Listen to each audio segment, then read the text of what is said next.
think you get comfortable speaking about it by speaking about it. When you start to say the things that you think you cannot say, you'll find that there are the people who are like, wow, thank you for sharing. Oh, I know someone who had that same situation. And your people, the ones that you want to be with and that you want to have sex with and be intimate and have in your life as friends or lovers, are not the ones that are going to make you feel bad. They're going to judge you. They're going to stigmatize you and make you feel less than. You're listening to Sex with Emily. I'm Dr. Emily, and I'm here to help you prioritize your pleasure and liberate the conversation around sex. Here's a secret. The number one obstacle standing between you and the sex of your dreams probably comes down to exactly one thing: communication. It's not a cliche, it's a skill. And on today's Ask Emily show, we're talking our way to better sex. So let's bravely face the awkwardness with communication hacks for even the most nerve-wracking of convos. Clamming up during sex talks? I've got a confidence-building solution for that. How about giving tough feedback, like asking for better handjobs or addressing a funky smell? We get into it. Finally, we tackle tough topics like telling a friend you have feelings for them and whether to stay in a relationship if the sex is just okay. Hey, communication is a lubrication, but you know what? It's also liberating. And by the end of this episode, you'll be feeling a lot more free. Please rate and review Sex with Emily wherever you listen to the show. It just helps get the show out to more people, and it only takes a few seconds. You can do it right now. You can also find me on Instagram, YouTube, TikTok, X, Facebook, all at Sex with Emily. And check out my new articles, Embarrassing Questions, Kink and BDSM Edition, and How to Train Your Penis on sexwithemily.com. Before we dive into the episode, if you haven't heard the news, I have to tell you about my brand new membership community, Smart SX. It is officially live, and I've had a blast the last few weeks because this membership is everything I've ever dreamed of and more. We're talking exclusive content, interactive workshops with top minds in sexual health, there's polls, and so much more, all made for the membership community. But honestly, my favorite part is the community. It's a safe space where like-minded people support each other, they're sharing experiences, they're breaking down all the taboos around sex and intimacy. It's truly empowering. So if you're ready to really bring more pleasure into your sex life and take the steps, Smart SX is for you. So join the pleasure revolution today. Just head over to sexwithemily.com, click on the membership tab, or head straight to sexwithemily.com/smartsx. All right, everyone, enjoy this episode.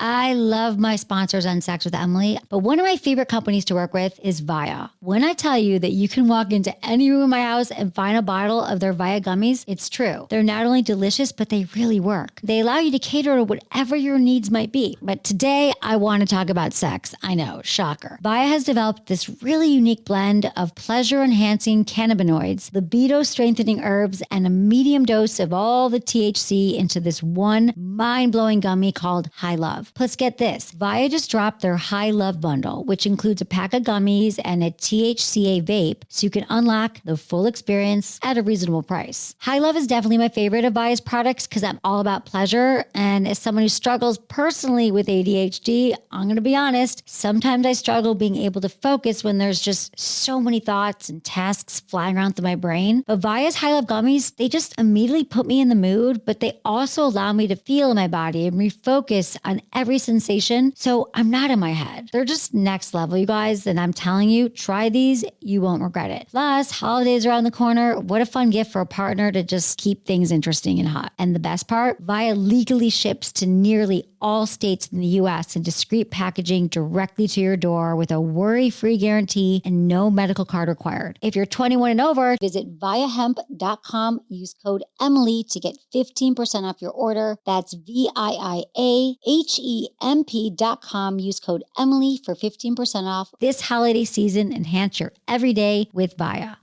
Today, I want to talk about something that's super important, your vaginal health. Think about it. We have products to use for our face and creams and lotions for our body. So why would we not have something in our routine for one of the most important parts of our bodies, the vagina? And that's why I'd like to introduce you all to V Health. V Health is a serum that uses 4 targeted bioengineered human growth factors to naturally restore vaginal health while you sleep. You just apply some of the serum at night, just like you would on your face, but you put it on your labia minora, majora, your clitoris, and when you go to sleep, it's going to generate the vaginal mucosa and tissues. As we age, the vagina ages as well and can begin to exhibit different symptoms like you might have dryness or pain. Well, V Health can help with all of that. It moisturizes and soothes your vaginal tissue, so it is reducing dryness, irritation, and just regenerating new cells. It helps to promote a healthy pH balance, reduces the frequency of UTIs, helps with painful sex. I mean, what can't this product do? It's really an amazing thing for your vagina, and it's completely hormone-free. And if you're not experiencing any symptoms currently, think of this as a preventative measure you can take to maintain the health of your vagina. It's a really exciting product. I've been using it for about a month. Women on the team are using it here, and we're just loving it. It's a great way to care for yourself. Try it out. You can save 20% right now when you go to getvhealth.com. Use code Emily20. That's getvhealth.com. Use code Emily20. So do yourself and your health a favor and check it out.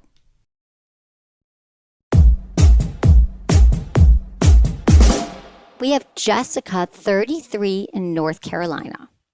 Hi, Jessica. Hey. How are you? I'm great. Thank you for having me. Of course. So nice to meet you. How are you doing? Tell me what's going on. So good to see you. Thank you so much for having me. I am a longtime fan, so this is kind of a little bit of a dream come true here. I'm so happy. All right, really, what's going on in my life is I've started seeing this new guy. He's really great. He's a nice guy. You know, he meets all the requirements. He checks all the boxes.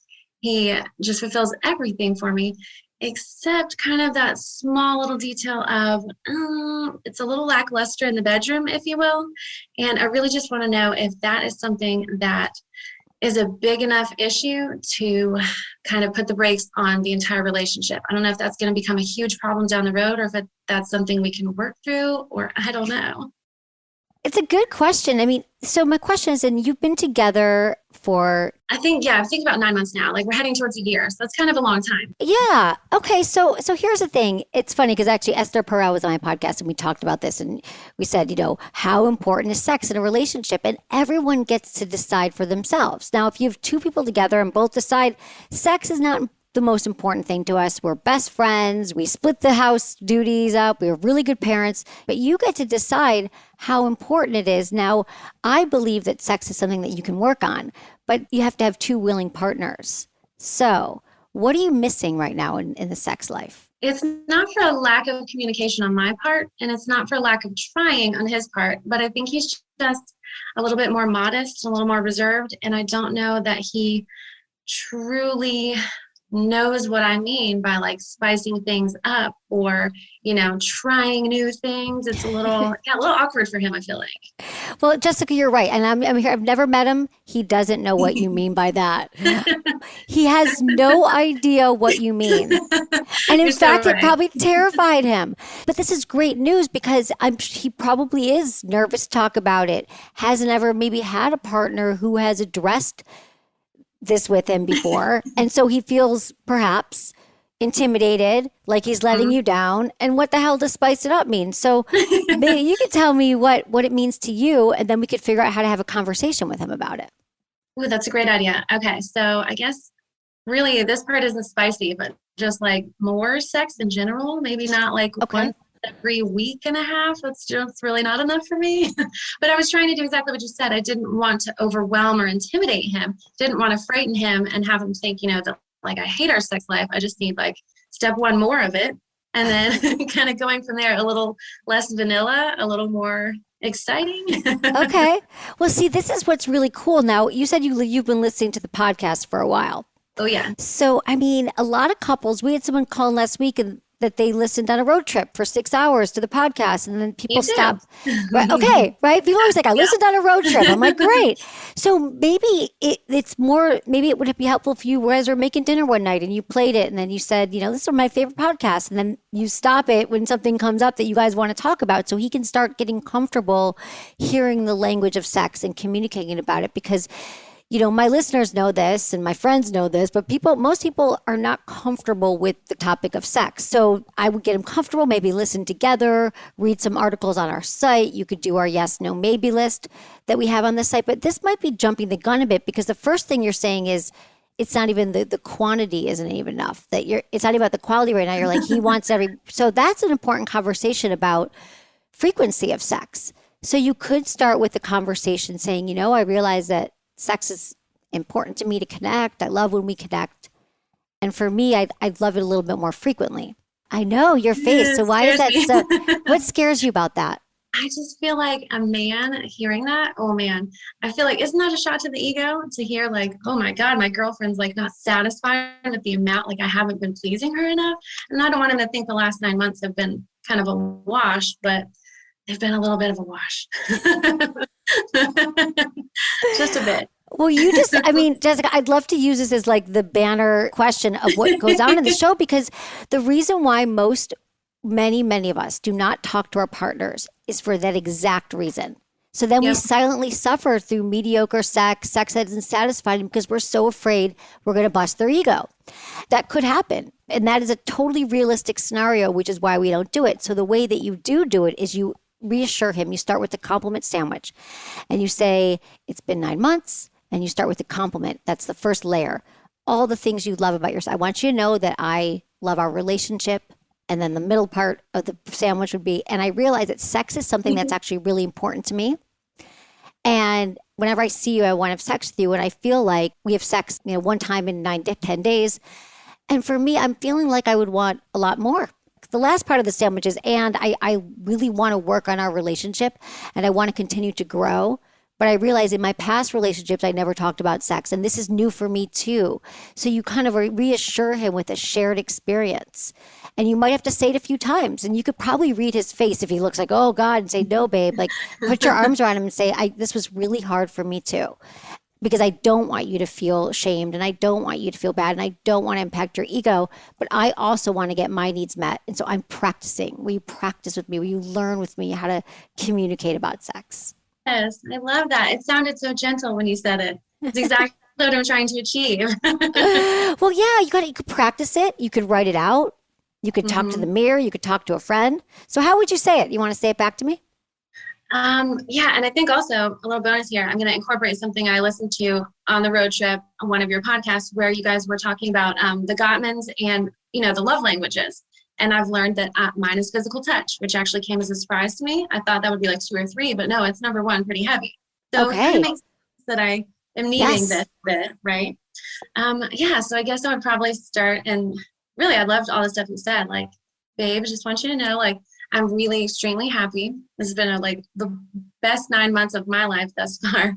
And that's really important to me because I'm actually divorced and that was all ugly and all that good stuff. So this has been really a wonderful 9 months. So I don't want this to become an issue that affects us. But yeah, I liked how you turned it into every time I see you, I just want to have sex more often. And so that actually is a complimentary thing and not an ego busting.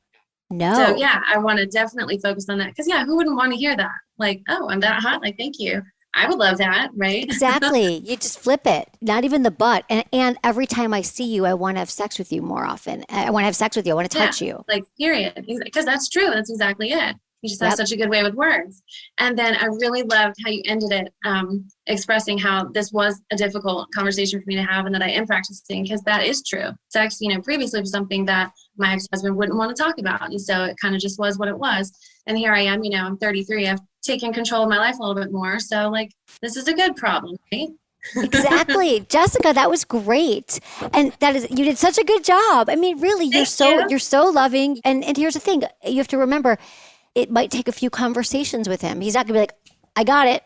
So maybe that's where you start. And then you could start to talk about, I would even say, why don't you guys take the love language quiz together? You could say, I took this really cool quiz. Look what I found out. see what his is, because the touch thing is real. I'm the same way. Mine is touch. And if a partner doesn't touch me when they come in the door and we don't I'm like disconnected. Like they could bring me flowers. They could bring me gifts. They could have like just filled my car up with gas. But if they didn't touch me and kiss me when they came in the door, I would feel something's off. So it's totally valid. Exactly. So I think those are the kind of examples you could give him. So that might be fun. And then when you say spice it up, it sounds like you're still trying to get clear on that, as well. Maybe you want to feel more desired. Yeah, that would be great. Yes, definitely. So I would let him know that, and then just say, and I want you to know I get this uncomfortable, but I love to go forward in this relationship, and it's important for me to continue to have these conversations around sex. You take it off of him not performing and doing something to the both of you. And you say, I have a growth mindset around sex. I hope you do too. Ooh, I love that. Double entendre there.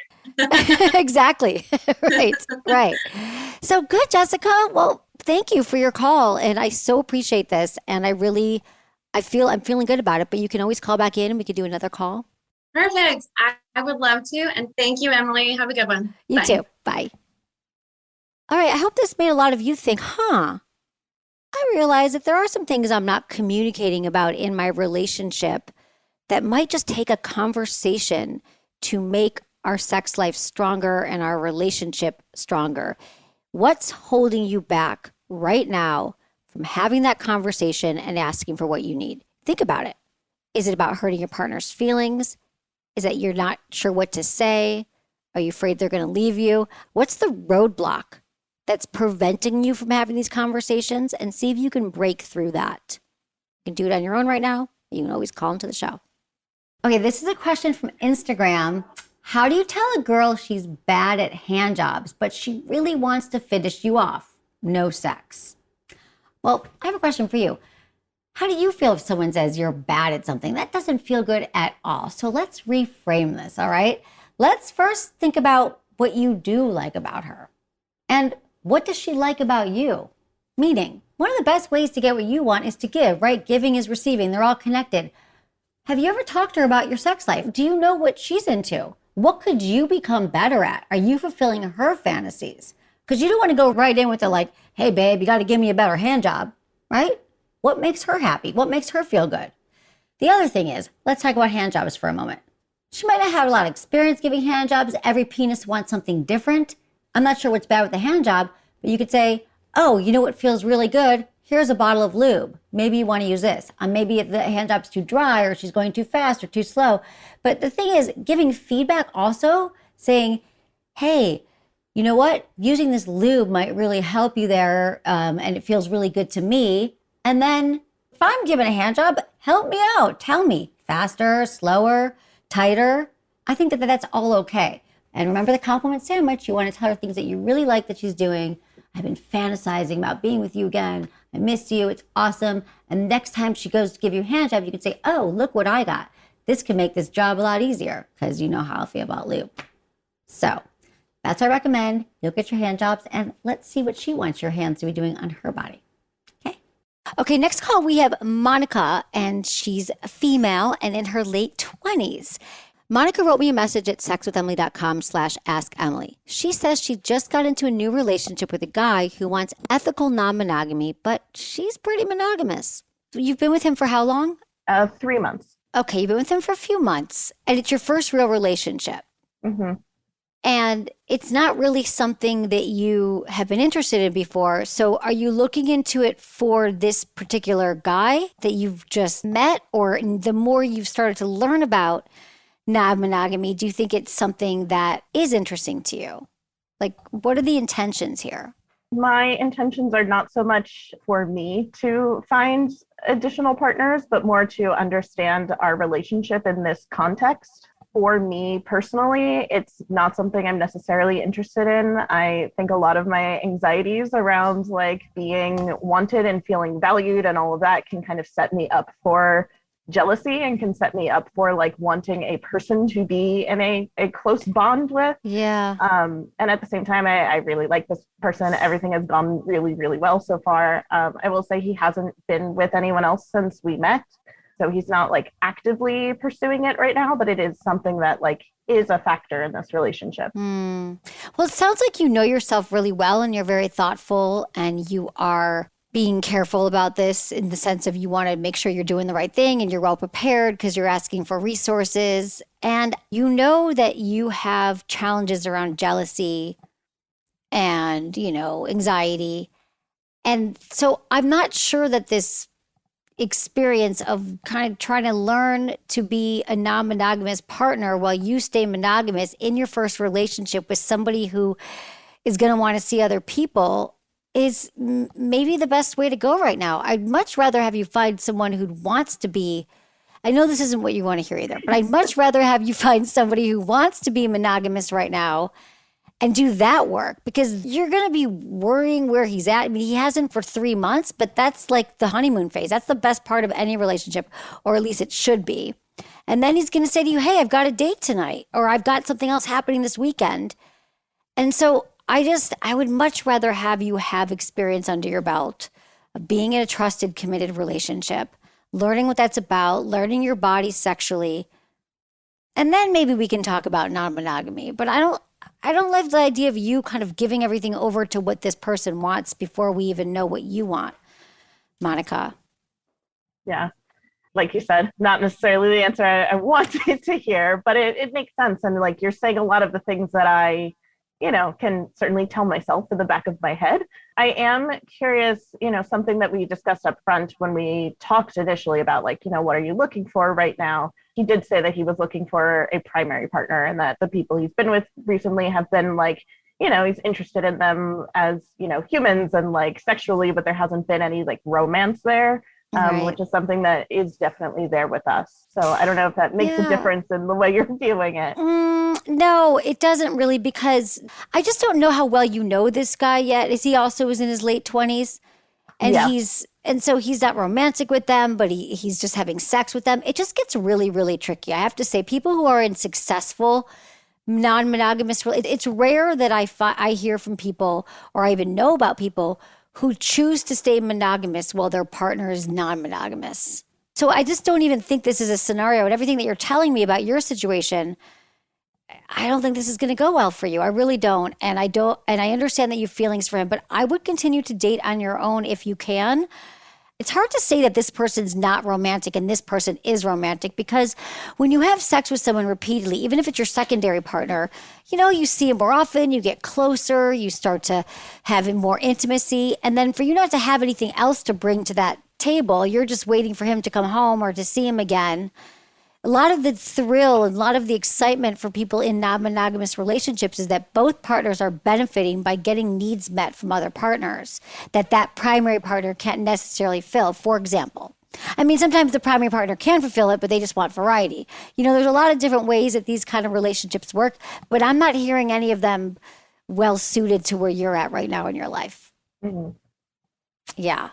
I think this is going to be a long, difficult road for you. And I know you really like him, but if being monogamous is a deal breaker for him, I hope that you really start to think about what you actually want and what you're into, because it takes, how you are in these relationships successfully is excellent, rigorous communication.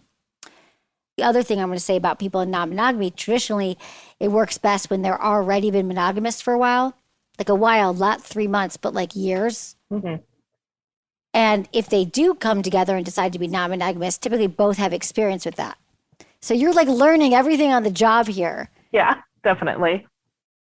Monica, I wish I could sign up here for your plan, but I'm not going to be able to do that today. I can't co-sign on this for you. I just can't. Got it. Understood. Okay? Yeah. I want you to figure out who you are as a sexual being with a trusted partner, because that's what's going to be best for you right now. Yeah. Got it.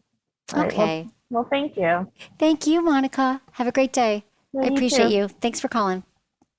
All right, guys, here's the thing. There's a lot more interest in non-monogamous relationships right now, which I love that people are realizing that it doesn't make you a freak. It doesn't make you a sex addict. It just means that you're somebody who would like to have sex consensually with more than one partner. And it can look a lot of different ways. It could be swinging, or it could be with primary partners and secondary partners.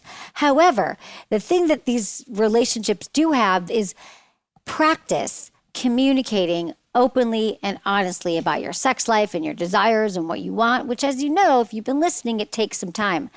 And these one-sided or doing it because your partner talks you into it, your partner's not going to talk you into having a threesome, or hope not. Call in if that's happening. Talk you into fulfilling all their fantasies. Like, where's yours?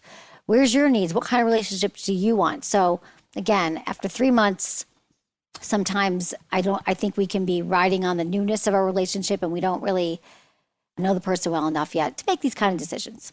We'll be right back after a short break, but first, I got to talk about a longtime partner of mine. I know I don't typically like to stay in relationships for this long, but plot twist, Jeju is the exception to all my commitment issues. So Jeju was one of my first ever brand deals, like almost 20 years ago. I know.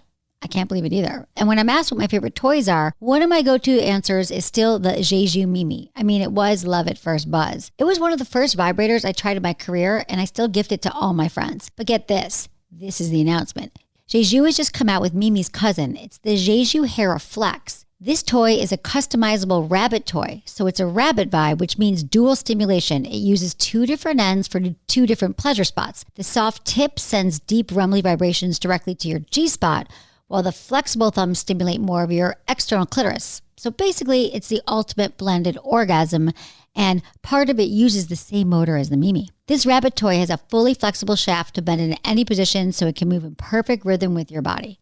So if this sounds as incredible to you as it does to me, and I promise you it is, go to sexwithemily.com/Hera and use code Emily30 for 30% off. That's sexwithemily.com/Hera, Hera, and code Emily30 for 30% off. Or just click the link in the show notes.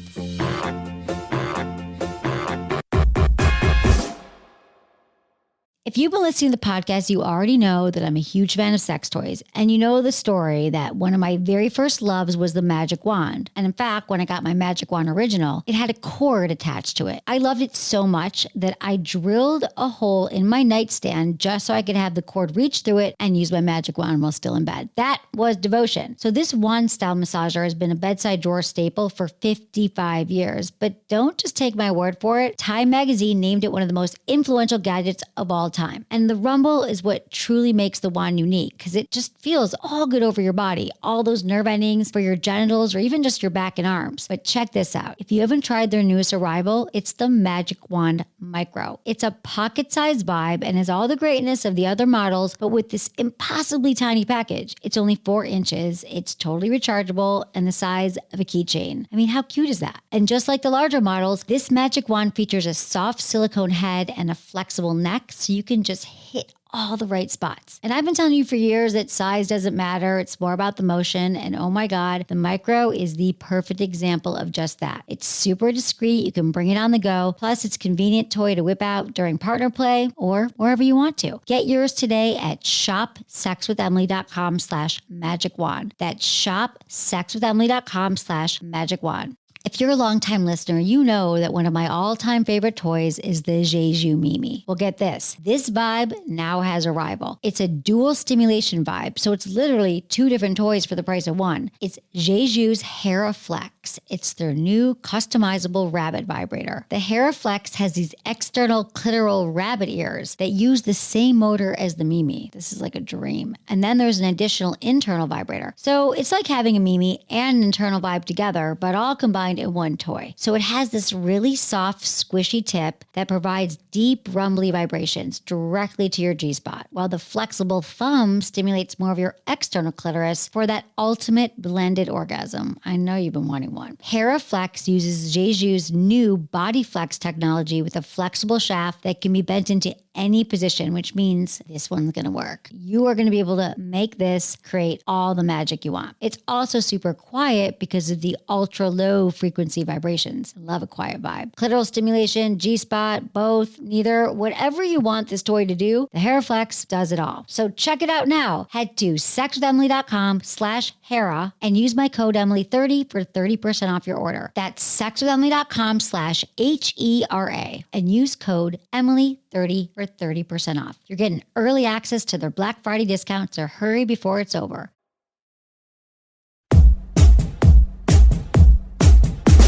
Okay, we have Chris, 38 in San Francisco. Hi. Hey, Chris, how you doing? Good. How about you, Emily? I'm good. What's going on? Nice Thanks to for meet calling you. in. Yeah, sure. Nice to meet you too. So yeah, I wanted to get your opinion on telling somebody that you have feelings for them when that other person is in a relationship already, and if you have experience with that, or how it could potentially go. I understand the ramifications, the potential ramifications of it Okay. messing with a friendship, but Well, tell me more about this situation. yeah. So I enrolled in culinary school this past year, and we had a pretty small class. And so for the past 8 months, I met this woman in culinary school. She was also in my class.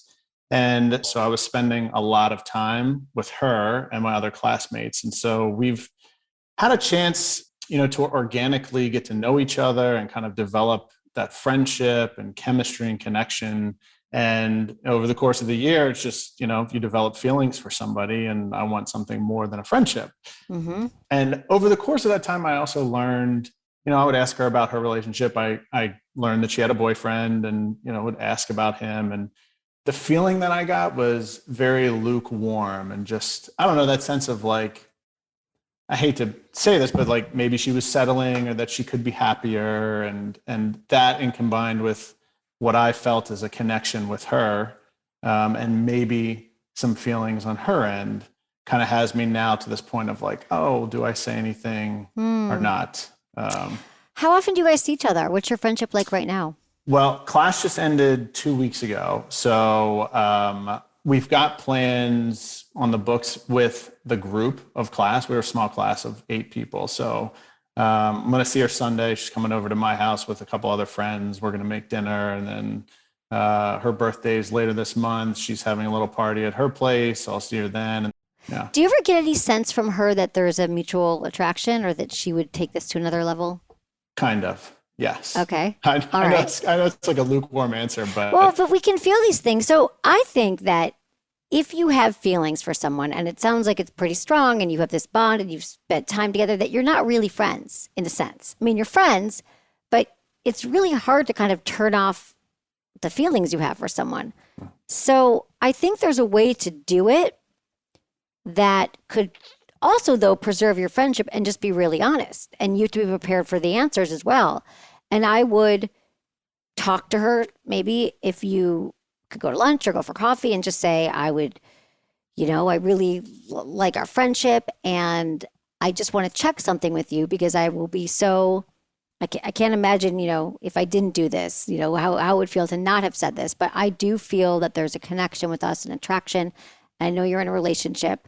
I just want to put that out there now and see what she says.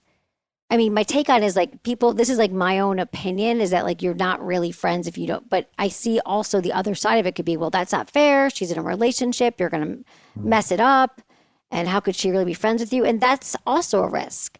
And so, I mean, the fact that you called in and it seems like this is really on your mind, because you could decide to just say, I'm not going to spend time with her. I'm not going to do these things, but there's something happening in here where I feel like you kind of have to say it. And, where are you at right now in your dating life? Yeah.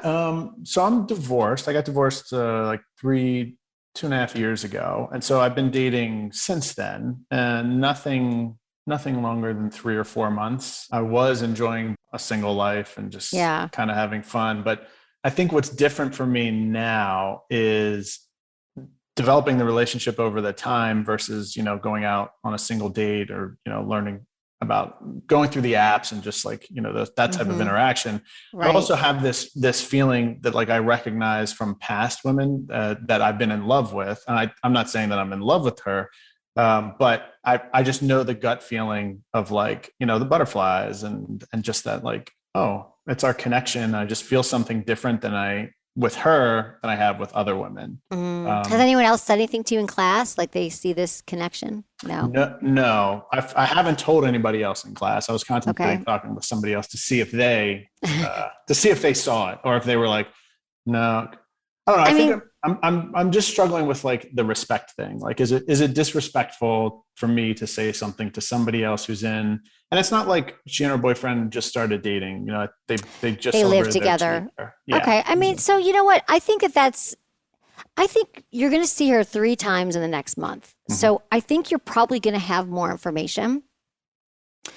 you said she's having people at her house. Now, what if you get to her house and they look really happy and they're holding hands and everything seems great? Then I probably wouldn't say anything at that point. So now that we're talking more about this, I would get some more information and see how it feels. But it is hard when someone's in a relationship and you have feelings for them. But I think if you're seeing that she's in a happy place and things are good, I guess that could be seen as disrespectful. I think seeing them in person. Have you met him yet? I have. Yeah, I've met him a few times. I've interacted with the two of them probably almost a half a dozen times. Oh, okay. How do they seem? That it solidifies the vibe that I get of like, oh, like they don't, not a lot of PDA. They just don't, they actually kind of seem friendly as well. So, well, maybe she's not into PDA. That's 100% true. Absolutely. We don't know. I would gather some more information before you go down this road, because maybe she's perfectly happy. But, I know a lot of couples, you're like, they didn't touch. Are they really? Because I'm such a touchy person that I look at other couples and I make assumptions based on what I would want. And maybe that's perfectly happy for her. So I think you should, from this lens, pay attention. Maybe you could ask someone in class, and then you have to call back and let me know how it goes, because now we're all going to be very curious. Okay. But I'm not going to tell you yes or no. My opinion on it is like, gather your facts, gather your data, and find out as much as you can. And then, if you feel like you have to do it, you could do it respectfully, or you just kind of sit on it and see what happens. Okay? Cool. Sounds good. All right. Thanks for calling. It's a great question. Keep me posted. Bye. Will do. Bye. Thanks. Bye. That is a tough one, you guys. I feel like it's risky, you guys. It's really a moral question here. And I think it is risky if you really care about, if you have a friendship with somebody, you want to tread lightly, be respectful of someone's commitment and someone's relationship. And so I guess what I would say to him, he could continue to be a good friend to her while still dating and going out and seeing other people and seeing how it evolves, seeing if there's ever any cracks in this, in the relationship, and she starts to share with him. Maybe that would be more of an appropriate time. I don't know, guys, we all have to decide and try to be the best people that we can be. But I think continuing to be a good friend is probably the right way to go. We have Rachel, 32, in New York. Hello. Hi, Rachel. How are you? I'm good. How are you doing? I'm good. Thank you so much for calling in. Yeah, of course. In my family history, there's a lot of Crohn's, colitis, really fun stomach issues. I don't have any of those, which is great. I've definitely had some butt issues in the past.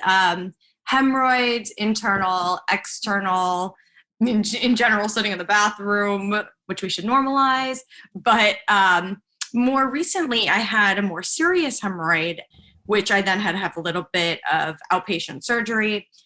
And whenever I hook up with guys, and I'm talking about within the first month, cleared by a doctor, I feel so embarrassed, right? Like, are they noticing this external anything? How do I get to a place where I'm comfortable feeling okay talking about it? Because who wants to say like, oh, great, we've been on 4 dates, we're having a grand old time, and guess what? Like, that thing is like a skin tag.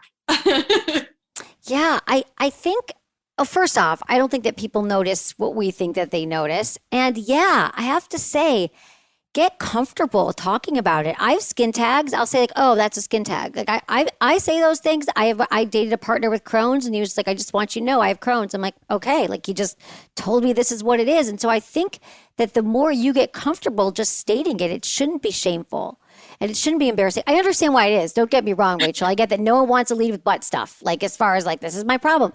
But I think if you're going to be having sex with someone, you're going to be naked. If you just say like, oh, that's this thing that happened to me. This is this scar I have, or this skin tag you said from the like a removal? mixture of all. Yeah, just say, oh yeah, I had some skin tag. I mean, I think that that's it. The more casual you are about it, and the more like not apologizing, not I know it's ugly, I know it's weird. We did a great episode with Ina Park. She's a doctor and she wrote a book about STDs, and she talks about disclosing medical information, disclosing if you have an STI or STD. It's basically like having no shame in STDs and STIs, because we have to normalize it, and this is how it starts. So I understand that it's it might be awkward, but it sounds to me like you're still able to have sex. It's more the cosmetics of it you're concerned about, like how it looks. Completely. It's how it looks. Are they noticing it? And then obviously it's something that's been an issue my whole life. So it's something that personally I need to work on, of course. But Yeah. how do I feel comfortable speaking about it to someone I barely know? I know. Well, I think you get comfortable speaking about it by speaking about it.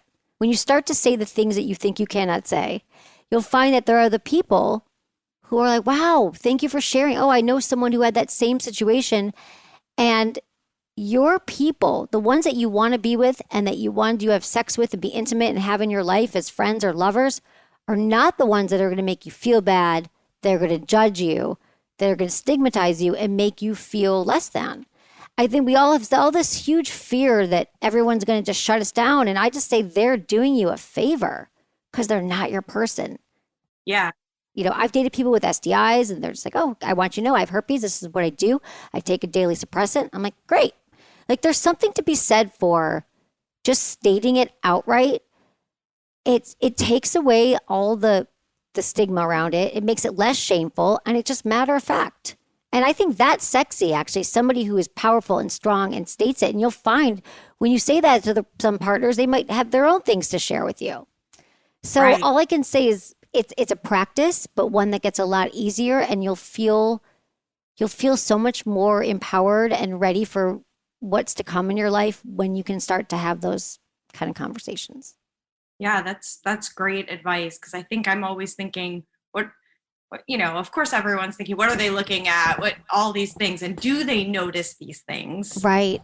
And we all think that, Rachel. That's the thing. And I think it's a really old message. I'm not saying that there aren't people out there who still judge. But I think that where we're going today towards more body positivity and people just kind of being really real about their mental health and their physical health, I just hope that the majority of people are going to say, great, all right. And so thanks for telling me and let's get down to business. But people who have that shocked look or they're, you know what I mean? Just my heart goes out to them. They haven't had a lot of experience with compassion or empathy, or they're kind of in a very superficial place. If that's going to be the reason why someone leaves you, thank God they did it for that, because who cares? Yeah, definitely. I think even writing into you, I couldn't even believe I did it. I was like in a bad place. I just had the outpatient surgery and I was like, and I was kind of hooking up with this guy and like waiting a week until I was cleared. And I was just like, you know what? Her podcast's awesome. There are so many things that I pull from this and I'm just going to email her. Well, it was really, really brave. And I can't tell you how many people this is going to help. So I appreciate you calling in and being honest and vulnerable with me. And I want you to let me know how it goes. But thank you so much. I really appreciate it. Yeah. That's a big step. Yeah, I agree. Thank you so much. Of course. Have a great night. Thank you. Bye, Rachel. The things that we think we cannot say, that's what's holding a lot of us back. Remember, if someone rejects you for something silly like that, they are not your person. I would love to get rid of these old stereotypes that say like we have to be perfect and everything has to look great and like it does on social media when everything's like airbrushed. So the more you can be your own best advocate for who you are, what you want, and not make apologies, if you're direct, honest, and open, you're going to find that you're going to attract more of those people into your life. Speak your part, love yourself, at least like yourself, okay? Do it with me. This is from Anonymous 29 in Northern California. Hey, Dr. Emily. I've been having sex with a FWB, or friends with benefits, about 8 months. Since coming back together, our expectations of each other have been great. We both have great orgasms. The only thing is, she doesn't smell great. And I know it's not supposed to smell like daisies, but to the extent that she's one of the best sexual partners I've ever had, she's also equally some of the worst I've ever smelled. I want to go down on her. I thoroughly enjoy going down on a woman, but I just don't know what to do about the smell and I don't want to hurt her feelings. I once asked her what she liked and what she wanted more of, and you guessed it. She wants me to go down on her sometimes. I don't have the heart to tell her, but I don't do it because of the smell. I love your show. What do I do? Not an easy conversation to have at all. Sometimes women have odors and they don't know it. And the biggest concern here is it might be because of an infection. She could have something called bacterial vaginosis, which is simply an overgrowth of bacteria that can be caused from having a few sexual partners. It can also be caused from like douching or cleaning with some products that have a bad reaction and the bacteria in her vagina is getting disrupted. All right, so how do you let her know? And again, this is outside the bedroom, not when you're fooling around, having sex that will like totally take her out of the moment.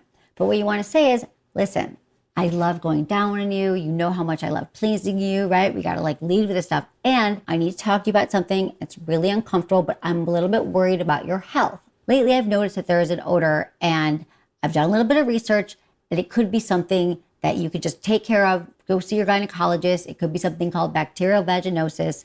And I love going down on you. I can't wait to do it again. But would you be open to going to see your doctor? And that's what you say. And honestly, this is just showing that you care about her well-being. I mean, think about it. We get over the awkwardness, but really, if someone said this to me, I'd be like, oh, he actually cares about me. He's not using it as an excuse why he's never going to go down on me again, because that would be the end of that relationship. But someone saying, listen, I really care about your well-being, and here's what I found out. I'd be like, okay, awkward, but yeah, you're right. And let me call my gynecologist. Peace out. That's what you do. Thanks for the email. Okay, we've got Sarah, 35, female in New York. Hey, Sarah. Hi, family. I wanted to get your advice on being braver around initiating. I am in a great relationship long-term. I've been married for almost 6 years now. And we've been together longer than that. And I love my husband. He's great. He's amazing. I feel like we're just in a season of life where like I seem to want sex more than him, which I know is fine, but I feel like I'm freezing up. Like I think about wanting to have sex and I'm like, oh, I should do it. I'm in the mood. Like he's just sitting there. And then I come up with all these reasons in my head of why I shouldn't do it. Like, oh, like now's not a good time. He's busy, like a million things. I talk myself out of it. Okay, yeah, let's help you here. So who is initiating right now when it does happen? Is your husband mostly initiating it? No, it's mostly me. Okay. So what has something happened when you've initiated and it just hasn't gone right? Not really that I can pinpoint. I mean, he's rarely turned me down. I mean, the only thing I can think of is that like I just maybe in the back of my mind think like he'll think badly of me or like, you know, all those things that we were told growing up, like women are not supposed to want sex, or I don't know. I feel like if I'm initiating, he's going to think like, oh, she's like ready to go for penetration. And like, that's not what I want, you know? Okay. Yeah, absolutely. This is a great topic that you're bringing up right now, because it's really, really common in relationships that someone's initiating, someone's not. We tell ourselves stories like, what if, you know, so what I love here is that you, Sarah, are aware of what you're thinking in the moment, like that it might be shame or it might be, I'm not supposed to do this. So that's great. What is your communication like with your husband about your sex life? So I do try to talk to him about it. I love all of your advice. I love, you know, talking about it outside of the bedroom. Sometimes I feel like he doesn't want to talk about it. And I feel like I'm the one like nagging him. And so then like, it tends to be like, I'll try a little bit. And then he seems resistant to talking about it. He'll do a little bit at a time, but like sometimes it's too much for him. So I feel like that maybe is playing into it as well. Okay. Well, I feel like there's a lot of these stories here. I always say like, you got to check a story. It could be a lot of things. It could be the fact that he's not initiating. Maybe there's also a part like, why isn't he initiating? Or you feel you're the only one going after it. No one wants to be the only one carrying the weight in the relationship. And also the fact that you feel like he doesn't really want to talk about it. Some people just aren't as comfortable talking about sex. Okay, I would say the majority of us aren't comfortable talking about sex. And so, and so what you're reading into is like he only has a short attention span for it, or he gets to his limit. And so these are all the things that I think would be so good to check with him and say, I want to have a conversation with you and, you know, compliment sandwich. Here's the things that I've been loving about it. And I think you could be honest with your husband of 6 years. I find myself lately freezing up and I'm thinking about you and I get turned on and I'm sitting in the other room and I want to have sex, but I have all these thoughts that run through my head and I want to talk to you about them. But I've also felt lately that maybe you're not as open to having our conversations. So is there any truth to that? Can you let me know where you're at with our sex life? Yeah. You could talk about, you could start with the communication. So you have two choices. You could say, I just want to talk about our communication around sex. I feel like we haven't talked about it lately. What's on your mind about it? Anything you've been wanting to try? You could start very basic, like what are your fantasies? You could play with it a little bit and kind of get you both going without the pressure of we need to talk. Yeah. Say, hey, I've been listening to Sex with Emily. This is what I got. We haven't done this lately. Wouldn't this be fun? Let's have a glass of wine and talk about our sex life. And then you could have it go from there. Totally. Or you could say to him, I've been wanting to try it and I feel like it just hasn't been the right time. And I've got some of these thoughts. Is there any truth to that? I just need to check this with you. It's really just conversations. Yeah. Because I'm sure he's probably appreciates that you're initiating and wants to have sex. It sounds like it. He's not saying no. Right. Is there a part of you that feels like he really wants to be saying no? No, I don't think so. Yeah. Good. Okay. Yeah. So really it's just your thoughts and maybe you need some like more of a dialogue with him. And I'll bet if you can get him to open up more about it and see it's not so scary to talk about sex, then, maybe he'll get going again. Because remember, it's a muscle. Like the more that you bring it up and not wait, the better you're going to feel. And the more he can maybe understand, you can let him know how it makes you feel when that happened. Not to make him feel bad, but say it made me feel less encouraged to initiate or less encouraged to bring up these conversations. Is there something we could do to make this conversation more comfortable for you? Just because it's okay. You're totally, I love that you called me and I love that you want to continue to have these conversations because that's the only way it's going to get better and you're going to get your needs met. Definitely, yeah. Another thing you could say, I think about initiating. Do you have any fantasies about me initiating? Like, does he have a moment that you're like, what would be your ideal scenario for me initiating? And he could say, well, I'd love you to surprise me or walk in that great outfit or, Yeah, because I think you're right. I think if I did have like clear directions or something that he was looking forward to, that I would feel more confident in it. It's very helpful. Thank you so much. And I thank you for all of your advice. I listen all the time and I meditate, masturbate, manifest. I'm here for it all. Oh, good, Sarah. Thank you for calling in. Thank you so much. It was really good to see you and to talk to you. Thank you so much, Dr. Keep Emily. me posted. Okay. Have a great night. Bye, Sarah. That's a really common thing that comes up for a lot of couples around initiating sex. Either we try to initiate, our partner rejected us, and we feel really bad about it, and we feel like, well, I'm not going to do it again because we don't want to be rejected.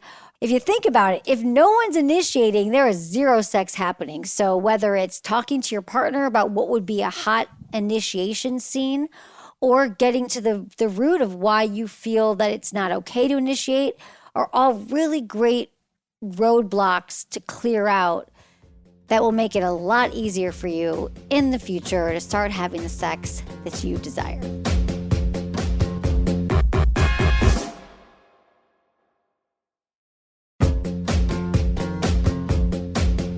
That's it for today's episode. Thanks for listening to Sex with Emily, and be sure to like, subscribe, and give us a review wherever you listen to the podcast, and share this with a friend or partner. You can find me on Instagram, YouTube, TikTok, Twitter, or X, and Facebook. It's all at Sex with Emily. Oh, and I've been told I give really good email, so sign up on sexwithemily.com, and while you're there, check out my free guides and articles for more ways to prioritize your pleasure. And if you'd like to ask me about your sex life, dating, or relationships, call my hotline, 559-TALK-SEX. That's 559-825-5739, or just go to sexwithemily.com/askemily. Was it good for you? Email me, feedback@sexwithemily.com.